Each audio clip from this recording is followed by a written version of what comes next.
You're rocking the pilot house. Feel free to come down.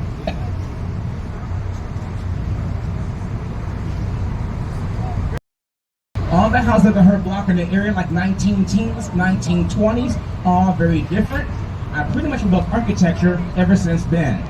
So right now we're going to pull away from Michigan Avenue, head west down the main branch of the Chicago River till we come to Wolf Point, where the three branches come together. Main branch, North branch, and South branch. At Wolf Point, normally we swing right first, head up the North branch for a bit, turn around, South branch for a bit, turn around, have a nice view of the downtown skyline, back to the main branch and turning basin, and redock you in about 75 minutes. So take notice of the bridges themselves. They all have minor differences, including the railings. The type of drawbridge we have here, Chicago type, fixed trunnion, double leaf, vascular bridge. Vascular is different from seesaw or teeter totter. Meetings on Wednesdays and Saturdays, 20 times the fall time to the sailboat, and then the bridge missed today. Let's get started. Here at Michigan Avenue, which is why right coming up, the elegant white glazed terracotta grand bridge building. This section of the river, 1921, northern half, 1924. Spanish revivalist design with French Renaissance elements. This style has 6 different shades of white glazed terracotta, fireproof baked clay. This is the building that Chewing Gum built, designed by Graham Anderson, Probst and White. Right now, the architecture firm of Perkins and Will calls that building home. Double-decker Michigan Avenue Bridge of 1920. The tall reflective glass building right here in front, that spire on top, is Chicago's second tallest building. The height does include the very top tip of the spire. Trump International Hotel and Tower by Adrian Smith, former Skidmore, Owens and Merrill. A pretty good example of the contextual style. The building fits into the site and surrounding. The building itself ascends in height. You have setbacks at different levels that relate to the roof lines of surrounding buildings. First setback to the roof line of Wrigley. Second setback for building across the river. And third setback for the building next door. Daytime hours, the glass is bright and reflective. When dark, it is clear and transparent. See directly in that space. You will then notice the floors 4 through 12, the parking garage of the building. During evening hours, see these columns rising up behind the glass. 16 to 30, the hotel space. Then to the top are condominiums. It costs about $850 million to construct. Was built between 2005 and 2009. 16 is a rooftop bar and restaurant open to anyone. Coming up to our left, that dome on top, initially called the Jewelers Building, but completed in 1926 to house some large jewelry firms. Those tempelos on the corners designed to hide the water tanks that control the original sprinkler system. That dome on top, late 30s, early 40s, was a restaurant and bar called the Stratosphere. There's also rumored that the building first opened was a speakeasy in that dome on top, often visited by Al Capone. The Al Capone part is a rumor, but it's a rumor that I spread. To our right, this steel and glass Miesian and modernist black box was in fact designed by one of the fathers of modern and international architecture, Ludwig Mies van der Rohe, whose very famous motto was "Less is more." Mies came to Chicago from Germany back in the late 30s, became head of architecture at IIT. He designed the Seagram Building in New York City, TD Center in Toronto, Lafayette Park in Detroit, and the Barcelona Shares. The project to our right, his last building, completed back in 1971. He passed away in 1969. He also designed the Federal Center complex down in the Loop. We had a famous flamingo sculpture by Alexander. As we near State Street here to our right, commonly referred to as the Twin Horn Cobb Towers. In reality, we're going to have Marina City. Built between 1960 and 64, designed by architect Bertram Goldberg, who in fact went to Germany to study at the Mies van der Rohe in a school called the Bauhaus. So in this area, you're going to have teacher and student side by side.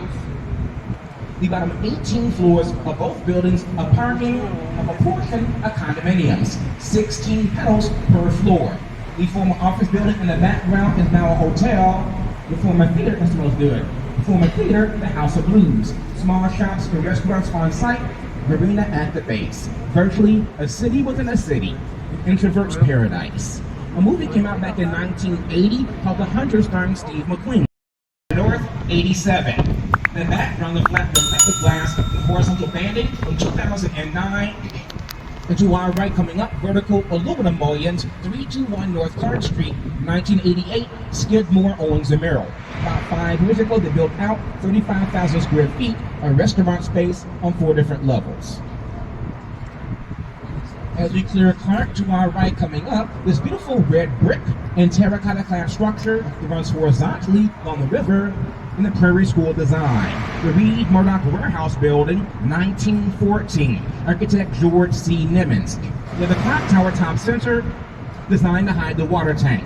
Goes back in 1914, that everyone had a watch and had clock towers scattered throughout. When built, perfectly symmetrical. But now notice the left-hand side of the western half is one bay shorter than the right. That is because they built this bridge across the river back in 1928 and widened the roadway. They demolished the westernmost bay and reclaimed what was left to look like it originally did. Rising up 785 feet, the modern, glassy, and reflective 300 North architects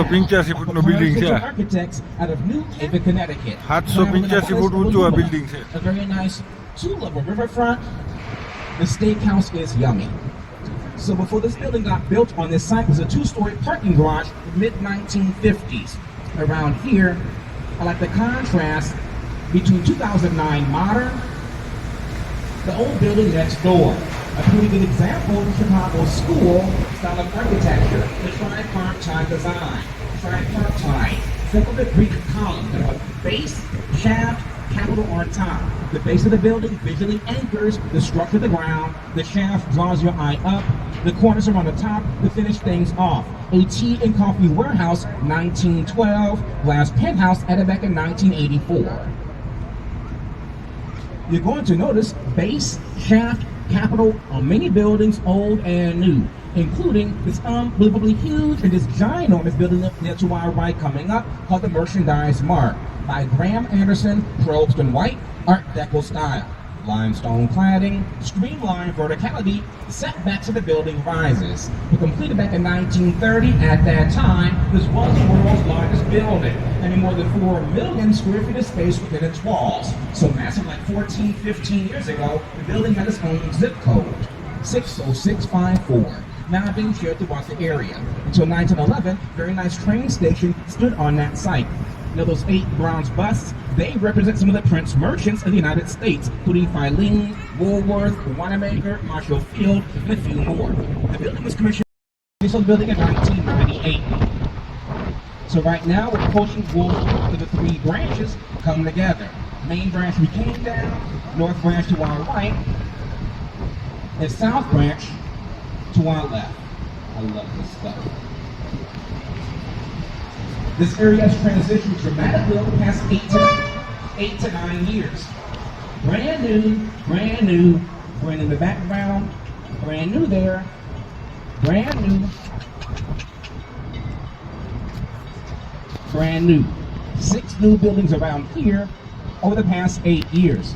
The most recent addition, the one here to our right coming up, the roughly 60-story Salesforce Tower, rising up roughly 850 feet. Should have been taller at this site, my opinion. There are 4 double-decker drawbridges, the Spanish Chicago River, and the 4 Lake Street to our left, the oldest, 1916. Scheduled to get rebuilt sometime later on this year or next year, and the replacement will be a replica of this one. And hold on to your hats, it's kind of windy around here.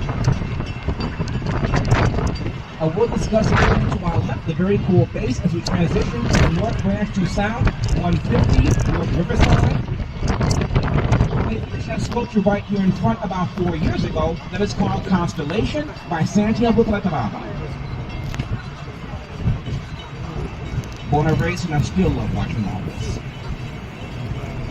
Swinging around the bend, so to speak, if you can, look to our right or due east down the main branch canyon, because that is what you get when you have good plans and decent designs. You'll see that again as we transition from North Branch to South.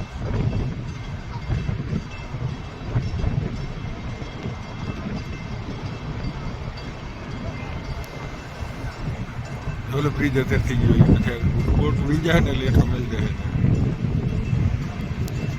older brick building to our left front coming up is called Fulton House.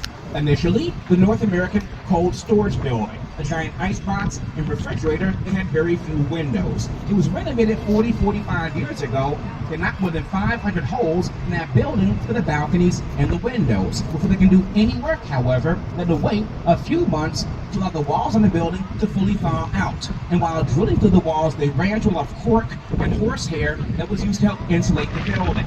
The southern two-thirds with the arches is 1898, northern third 1908. Renovated by architects Harris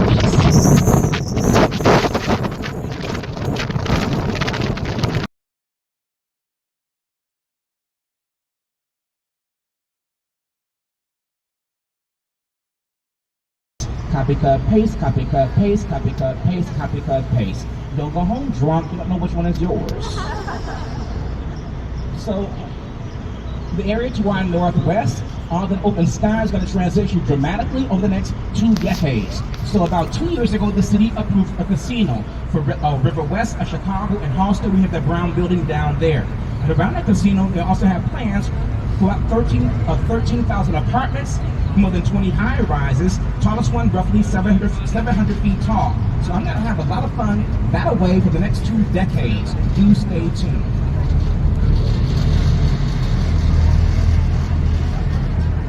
So this is all approved. This is going to get approved. That's 2,500 apartments and 4 high-rises. Tallest one 650. It's too short, but I'm going to have fun regardless. But don't forget the bar downstairs. Won't bother her for a while. If you have a quick question, flag me down. Be back on mic in like, I don't know, a minute.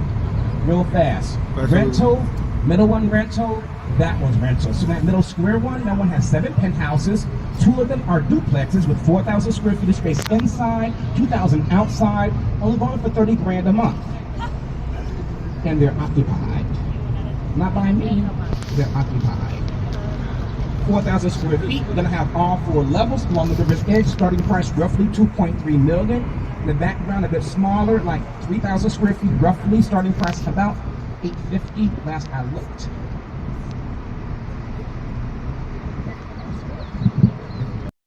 Not enough room to construct ramps to access a garage. 5 in the garages, no you need a wide turning radius. So instead, they designed elevators in that space to lift the cars onto the floors where they're parked. Again, all valet. Concave, convex. Taking this boat tour 8-9 years ago, would have no problem seeing the train tracks to our right. Still there, it's been decked over with that plaza and 50-story tall building called River Point. Porthole openings are just fans. Ventilated diesel is also inside the tunnel. On top of the landscape plaza. Steakhouse to our right called Gibbs's Italian. Very, very tasty. The time when you're here is at the plaza. You're elevated using great views on the main branch head